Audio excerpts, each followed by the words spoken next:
আচ্ছা, so last ক্লাসে আমরা যে এক্সাম্পলটা দেখেছিলাম সেখানে আমরা ফিউচার প্রবাবিলিটি ক্যালকুলেশনও দেখেছিলাম, প্লাস আমরা স্টেশনারি ডিস্ট্রিবিউশনের ভ্যালু ক্যালকুলেশনও দেখেছিলাম। বাট আমরা যে এক্সাম্পলটা দেখেছিলাম সেখানে র্যান্ডম ভেরিয়েবলটার জাস্ট দুইটা পসিবল ভ্যালু আছে এবং সেটার জন্য কিভাবে ক্যালকুলেট করা যায় সেটা আমরা ইন ডিটেইল দেখেছিলাম। তো সেটা সেই এক্সাম্পলটা একবার একটু রিভিউ করতেছি।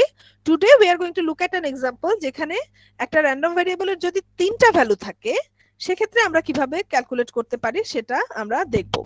সো লাস্ট ক্লাসে যে এক্সাম্পলটা দেখেছিলাম সেটা ছিল ওয়েদার র্যান্ডম ভ্যারিয়েবলের জন্য, দ্যাট ইজ ভ্যারিয়েবলটা দুইটা ভ্যালু হতে পারে, রেইন এবং সান, এবং ইনিশিয়াল ডিস্ট্রিবিউশন দেওয়া আছে যে today is a sunny day, so সানের প্রবাবিলিটি 1 এবং রেইনের প্রবাবিলিটি 0, আর কন্ডিশনাল প্রবাবিলিটি টেবিলটা দেয়া আছে। তো এখান থেকে আমরা দেখেছিলাম যে x2 ইকুয়াল টু সান যদি আমরা ক্যালকুলেট করতে চাই তাহলে আমরা কিভাবে ক্যালকুলেট করতে পারি। তো ডেফিনেটলি x2 কে আমরা ক্যালকুলেট করব x1 এর উপর বেস করে।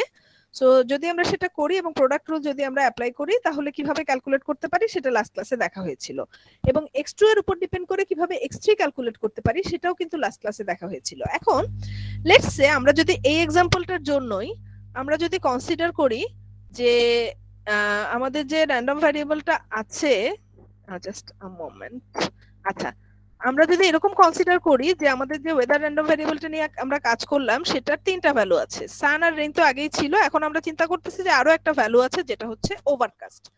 So if this is the case, যদি দেখা যায় তিনটা ভ্যালু আছে সেক্ষেত্রে কিন্তু আমরা যখন ক্যালকুলেশনটা করব আমাদের কিন্তু তিনটাই কনসিডার করতে হবে, এবং সেক্ষেত্রে ডেফিনেটলি আমাদের যে কন্ডিশনাল প্রবাবিলিটি টেবিলটা থাকবে সেখানে sun given sun, sun given rain, sun given overcast, then rain given sun, rain given rain, rain given overcast, then overcast given sun, overcast given rain, and overcast given overcast. So এই সবগুলো probability কিন্তু দেয়া থাকবে আমাদের conditional probability টেবিলে। আচ্ছা, এখন সান, rain, overcast তিনটা ভ্যালু যদি থাকে সেক্ষেত্রে আমরা প্রবাবিলিটি x2 ইকুয়াল টু সানটা কিভাবে ক্যালকুলেট করব, সেক্ষেত্রে আমাদের যেটা করতে হবে সেটা হচ্ছে এখানে আমি একবার ধরবো x2 equal to sun, comma x1 equal to sun, plus ধরবো probability x2 equal to sun, comma x1 equal to rain, এর সাথে আরো একটা টার্ম অ্যাড হবে যেটা হচ্ছে probability x2 equal to sun, comma x1 equal to overcast. তো যেহেতু এখন আমার র্যান্ডম ভ্যারিয়েবলটা তিনটা পসিবল ভ্যালু আছে, সো এখন কিন্তু আমাকে তিনটা টার্ম যোগ করতে হবে যদি আমি x2 equal to San calculate করতে চাই। যদি আমার 10টা পসিবল ভ্যালু থাকতো আমার কিন্তু 10টা টার্ম অ্যাড করতে হতো। সো যতগুলো পসিবল ভ্যালু থাকবে প্রত্যেকটার জন্য একটা করে নতুন টার্ম কিন্তু আমার এই ক্যালকুলেশনে অ্যাড হবে। সো এখানে একটা নতুন টার্ম অ্যাড হচ্ছে, সেটা হচ্ছে প্লাস দিয়ে probability x2 equal to sun given x1 equal to overcast into probability x1 equal to overcast. This is a new term and this is being added because we now have a new value for the random variable. তাহলে এভাবে কিন্তু আমরা probability x2 equal to sun টা calculate করতে পারি। তো same ওয়েতে আমি যদি x3 equal to sun calculate করতে চাই আমার x2 এর উপর বেস করে করতে হবে, এবং সেক্ষেত্রেও কিন্তু আমার তিনটা টার্ম অ্যাড করতে হবে। সো যদি তিনটা ভ্যালু থাকে সেক্ষেত্রে আমার দুইটা টার্মের পরিবর্তে তিনটা টার্ম নিয়ে কাজটা করতে হবে, এবং আমার কন্ডিশনাল প্রবাবিলিটি টেবিলটাও কিন্তু তখন অনেক বড় হবে। ওকে, সো এরপরে আমরা কি করেছিলাম, এরপর আমরা স্টেশনারি ডিস্ট্রিবিউশনের ক্যালকুলেশনটা দেখেছিলাম। তো এখানেও কিন্তু সেম, আমরা যখন স্টেশনারি ডিস্ট্রিবিউশন ক্যালকুলেট করছি তখন আমরা ধরে নিয়েছিলাম এই যে এটা this was our equation, p infinite sun equal to probability sun given sun into p infinite sun plus probability sun given rain into p infinite rain. This was our equation. এখন যদি আমাদের ওভারকাস্ট বলে আরেকটা value থাকতো তাহলে কিন্তু এখানে আরেকটা টার্ম অ্যাড হতো, তাই না, যে probability sun given overcast into p infinite overcast. So যদি তিনটা ভ্যালু থাকে র্যান্ডম ভ্যারিয়েবলের তখন কিন্তু এখানে আমার তিনটা টার্ম অ্যাড করতে হবে স্টেশনারি ডিস্ট্রিবিউশন ক্যালকুলেশনের সময়ও।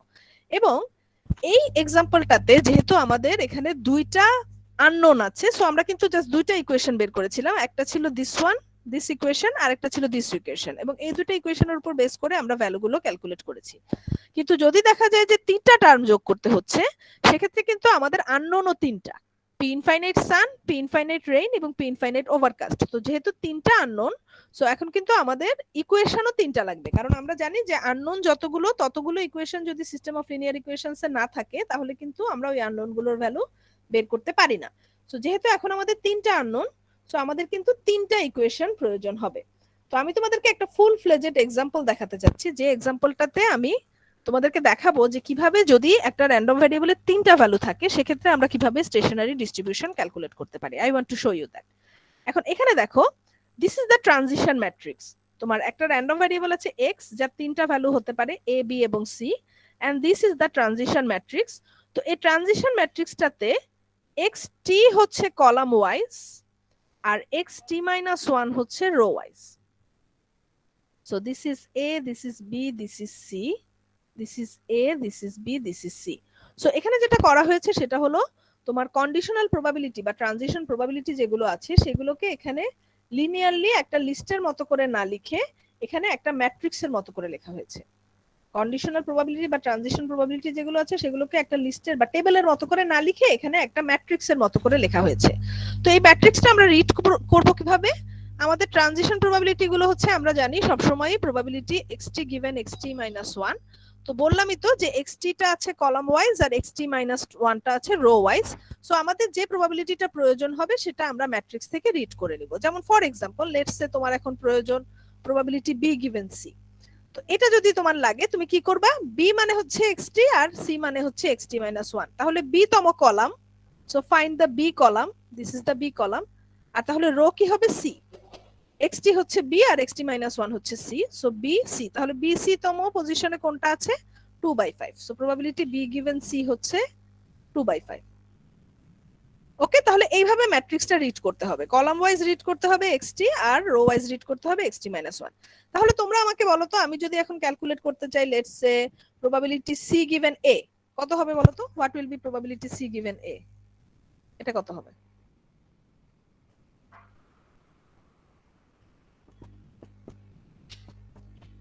কত হবে প্রবাবিলিটি c given a বলো?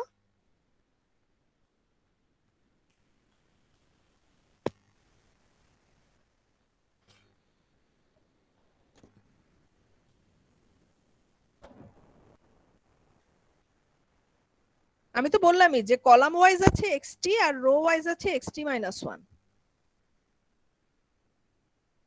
So you have to find c in the column and you have to find a in the row. Then what will be the value of probability c given a? আমার কথা কি শোনা যাচ্ছে?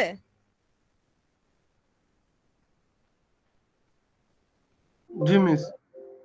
আচ্ছা, তাহলে probability c given a কত হবে এটা কি বলা যাচ্ছে না? তোমরা কি একজনও আমার লেকচার আদৌ শুনছো?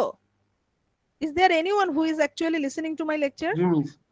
If not, then আমি ক্লাস এখন অফ করে দিতে পারি, আমার তো এত কষ্ট করে বলা দরকার নাই। If no one is listening, আমার আছে। So if you are listening to my lecture, screen দেখা যাচ্ছে না। তোমরা যদি আমার স্ক্রিন দেখা যাচ্ছে না? হ্যাঁ এখন যাচ্ছে, এখন যাচ্ছে। আচ্ছা, তোমরা যদি আমার লেকচার শুনে থাকো এবং আমি যেটা বলতেছি সেটা যদি বুঝে থাকো, তাহলে তো আমি তো একটা ক্লাস 1 এর বাচ্চার কোশ্চেন তোমাদেরকে করছি। Why is no one answering me? আমার ছেলে নার্সারিতে পড়ে, ওকে যদি আমি এখন বলি যে 1/5 C column R a row এর ভ্যালুটা কত, আমার ছেলে নার্সারিতে পড়ে, ও তো আমাকে বলতে পারবে C column R a row এর ভ্যালুটা কত। তাহলে তোমরা কেউ কেন আমাকে আনসার করতেছো না? 2/5 miss. 2/5 miss. Why 2/5? Miss Miss column 1/5. The column is C and the row is A. So the value is going to be 1/5. C column আর A row তে 1/5 কোন ভ্যালু আছে? 1/5 আছে। So the value is going to be 1/5. Okay, I'm not going to ask you any more questions. আমি এক্সাম্পলটা বুঝিয়ে দিই, আমি ক্লাসটা শেষ করে দিই। আচ্ছা, সো আমরা এখন যেটা করতে চাচ্ছি সেটা হলো আমরা স্টেশনারি ডিস্ট্রিবিউশন ক্যালকুলেট করতে চাচ্ছি, এবং যেহেতু আমাদের তিনটা আননোন, তার মানে বেসিক্যালি আমাদের আসলে ক্যালকুলেট করতে হবে p ইনফাইনাইট a কত, তারপরে ক্যালকুলেট করতে হবে p ইনফাইনাইট b কত, আর ক্যালকুলেট করতে হবে p ইনফাইনাইট c কত। This is what we need to calculate. So তিনটা আননোন যেহেতু, আমাদের এখন তিনটা ইকুয়েশন প্রয়োজন হবে, তো আমরা একটা একটা করে ইকুয়েশন ডিরাইভ করব। So this is the first one, p infinite a equal to probability a given a into p infinite a plus probability a given b into p infinite b plus probability a given c into p infinite c. So এখানে যেটা হচ্ছে যে আমাদের যেহেতু তিনটা value আছে a b এবং c, so তিনটার উপরে বেস করেই আমাদের ক্যালকুলেশনটা করতে হবে। তো আমরা যদি এখন ভ্যালু বসাই, আমাদের তিনটা ভ্যালু দরকার, a given a given b এবং a given c। তো ভ্যালুগুলো যদি আমরা বসাই, a given a হচ্ছে 2/5, a given b হচ্ছে 1/5 আর a given c হচ্ছে 1/5। তাহলে আমরা 2/5 বসালাম, 1/5 বসালাম এবং 1/5 বসালাম। এখন আমরা ইকুয়েশনটাকে সিম্পলিফাই করব। তো যেহেতু ফ্র্যাকশন আছে তো আমরা সিম্পলিফাই করার জন্য 5 দিয়ে মাল্টিপ্লাই করে ফেলতেছি। তো মাল্টিপ্লাই করলে আসতেছে 5p infinite a is equal to 2p infinite a plus p infinite b plus p infinite c, এবং সবগুলোকে যদি লেফট হ্যান্ড সাইডে নিয়ে যাই তাহলে আসতেছে 3p infinite a minus p infinite b minus p infinite c equal to 0। So this is our equation number 1। এখন আমাদের তো তিনটা ইকুয়েশন লাগবে, so we are going to try to find the second equation now. তো second ইকুয়েশনটার জন্য আমরা যেটা করব সেটা হচ্ছে এখানে যেমন a এর জন্য আমরা লিখলাম, এখানে b এর জন্য লিখব। So p infinite b equal to হচ্ছে probability b given a into p infinite a plus probability b given b into p infinite b plus probability b given c into p infinite c। So একইভাবে a এর ক্ষেত্রে যেভাবে করেছি b এর ক্ষেত্রে একইভাবে আমার a b c তিনটার উপর ডিপেন্ড করে ক্যালকুলেশন করতে হবে। সো তাহলে b given a, b given b R b given c তিনটাই লাগবে। সো b given a হচ্ছে 2/5, b given b হচ্ছে 3/5 আর b given c হচ্ছে 2/5। তাহলে ভ্যালু বসাচ্ছি 2/5, 3/5 আর 2/5। আগের মতোই 5 দিয়ে মাল্টিপ্লাই করতেছি, তাহলে আসতেছে 5p infinite b equal to 2p infinite b, sorry 2p infinite a plus 3p infinite b plus 2p infinite c, এবং সবগুলোকে এক সাইডে নিয়ে গেলে আলটিমেটলি আমাদের ইকুয়েশনটা আসে p infinite a minus p infinite b plus p infinite c equal to 0। এটা হচ্ছে আমাদের ইকুয়েশন নাম্বার 2। তাহলে p ইনফাইনাইট a এর ক্যালকুলেশন থেকে একটা ইকুয়েশন পেলাম, p ইনফাইনাইট b এর ক্যালকুলেশন থেকে আরেকটা ইকুয়েশন পেলাম। তো দুইটা ইকুয়েশন আমরা পেয়ে গেলাম। এখন 3 নম্বর ইকুয়েশনটা হচ্ছে নোন টু আস। 3 নম্বর ইকুয়েশনটা কিন্তু যে কোনো র্যান্ডম ভ্যারিয়েবলের জন্যই ট্রু, যে আমরা যদি তিনটা ভ্যালুর প্রবাবিলিটিকে সাম করি the some will always be equal to 1। So আমাদের c কে নিয়ে আর কোনো ইকুয়েশন কনস্ট্রাক্ট করার দরকার নাই, যেহেতু আমরা এই ইকুয়েশনটা অলরেডি জানি, p infinite a plus p infinite b plus p infinite c equal to 1। এখন এই তিনটা ইকুয়েশন আমাদের সলভ করতে হবে to find the value of the three unknowns. এখন এগুলো সলভ করার কিন্তু অনেক ওয়ে আছে। আমি সাবস্টিটিউশন মেথড ইউজ করতে পারি, আমি চাইলে ক্রেমার্স রুল ইউজ করতে পারি, there are lots of rules I can use. তো এত কষ্ট করার দরকার নাই, তোমাদের প্রত্যেকের ক্যালকুলেটরে, সায়েন্টিফিক ক্যালকুলেটরে দেখবা একটা ইকুয়েশন সলভার থাকে। Every calculator has an equation solver. তো তুমি যদি সেই ইকুয়েশন সলভারে এই ভ্যালুগুলো দিয়ে দাও তাহলে কিন্তু সেই তোমাকে বলে দিবে যে রেজাল্টটা কত হবে। যেমন সাধারণত তোমাদের মডেল অনুযায়ী দেখতে হবে কোথায় আছে ইকুয়েশন সলভারটা। সাধারণত যেটা হয় দুইটা ম্যাট্রিক্স দেওয়া লাগে। প্রথমটা হচ্ছে তোমার যেটা কোএফিসিয়েন্ট, যেটা যেমন প্রথম ইকুয়েশনের কোএফিসিয়েন্ট হচ্ছে 3, -1 আর -1, পরের ইকুয়েশনের কোএফিসিয়েন্ট হচ্ছে 1, -1 আর 1, আর লাস্ট ইকুয়েশনের কোএফিসিয়েন্ট হচ্ছে 1, 1 আর 1। সো কোএফিসিয়েন্ট গুলো দেওয়া লাগে আর ডান দিকে যে ভ্যালুগুলো আছে এগুলো দিয়ে দেওয়া লাগে। সো 0, 0 আর 1, এবং এই ভ্যালুগুলো তুমি যদি ইকুয়েশন সলভারে ইনপুট দাও তাহলে কিন্তু সে তোমাকে রেজাল্টটা রিটার্ন করে দিবে। রেজাল্টটা হচ্ছে p infinite a equal to 1/4, p infinite b equal to half আর p infinite c equal to হচ্ছে 1/4। This is the result. তাহলে এক্সামে যদি এরকম কোনো কোশ্চেন আসে তোমার অবশ্যই তিনটা ইকুয়েশন বের করতে হবে, বাট বের করার পরে তোমাকে আর সলভ করে দেখানোর দরকার নাই, তুমি জাস্ট ক্যালকুলেটরের মধ্যে ভ্যালু বসিয়ে রেজাল্টটা বের করে রেজাল্টটা স্ক্রিপ্টে লিখে দিলেই দ্যাটস এনাফ। সো এটার সলভিংটা তোমার আর আলাদা করে দেখাতে হবে না। So that's how we can do it. হ্যাঁ বলো। মিস ক্যালকুলেটরে কি পলিনোমিয়ালের ওইখানে গিয়ে করব? মানে দুটো অপশন আসে, সিমিলার ইকুয়েশন আর হচ্ছে polynomial. Polynomial, yes polynomial, sorry কি কি অপশন আসে? একটা পলিনোমিয়াল আর একটা একটা কি? হচ্ছে সিমিউল ইকুয়েশন, আরটা হচ্ছে পলিনোমিয়াল ইকুয়েশন। মানে দুইটা আসে। পলিনোমিয়াল দিয়ে করব না মিস, আমি ভুলে গেছি কেমনে জানি করতে হয়। দেখো তুমি দেখো ক্যালকুলেটর নিয়ে, আমি তো আসলে তোমার ক্যালকুলেটরটা সামনে থাকলে হয়তো বলতে পারতাম, তুমি নিজে একটু চেক করে দেখো, কিছুক্ষণ ট্রাই করলেই বুঝতে পারবা যে সিস্টেম অফ লিনিয়ার ইকুয়েশন কোনটা দিয়ে সলভ করে। মিস ইউটিউবে আছে। হ্যাঁ সরি, ইউটিউব তো দেখে নিতে পারবে। ইউটিউব দেখে নিতে পারো, প্লাস তুমি গুগলে একটা সার্চও দিতে পারো তোমার ক্যালকুলেটরের মডেল নাম্বারটা দিয়ে যে এই মডেলের সিস্টেম অফ লিনিয়ার ইকুয়েশন কিভাবে সলভ করে। গিভ আ সার্চ দেওয়ারও আসলে দরকার হবে না, তুমি নিজেই কিছুক্ষণ ক্যালকুলেটর নিয়ে টিপাটিপি করো তাহলেই দেখবা পেয়ে যাবা যে কিভাবে system of linear equation solve করে। ইটস নট ভেরি ডিফিকাল্ট, কিন্তু এক একটা মডেলের জন্য এক এক রকম সিস্টেম, সেই কারণে আমি স্পেসিফিক বলতে পারতেছি না তোমার মডেলে এটা কিভাবে করতে হবে। বাট আমার মনে হয় তুমি 10-15 মিনিট টাইম দিলেই বের করে ফেলতে পারবা, যে তুমি এই ভ্যালুগুলোই পুট করে দেখো রেজাল্ট আসে কিনা, তাহলেই তো তুমি বুঝবা যে তুমি পেয়ে গেছো কিভাবে system of linear equation solve করে। ওকে জি মিস পেয়ে গেছি। ওকে ঠিক আছে তাহলে এটা হচ্ছে this was the last topic or last example that I wanted to show you from Markov model. আমাদের মার্কভ মডেল টপিকটাও এখানেই শেষ, সো আমাদের সিলেবাসও বেসিক্যালি এখানে শেষ।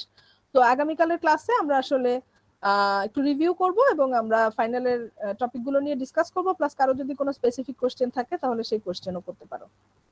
আর আমি তোমাদের ক্লাস টেস্ট 4 এর মার্কস কিন্তু অলরেডি আপলোড করে দিয়েছি, আমি স্ক্রিপ্টও ব্যাক করে দিয়েছি as a feedback file, so ওটা তোমরা চেক করে দেখতে পারো। প্লাস যারা মেকআপ দিতে চাচ্ছ, যারা ক্লাস টেস্ট মিস করেছো, তাদের এক্সামটাও কিন্তু আগামীকাল রাত 8টার সময়, এবং সিলেবাস হচ্ছে constant satisfaction problems. So please be present on time.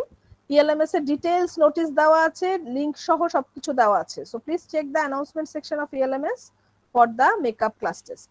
আর তোমাদের হোম অ্যাসাইনমেন্ট কিন্তু একটা ডিউ আছে on the day of the final, so be sure to submit that also.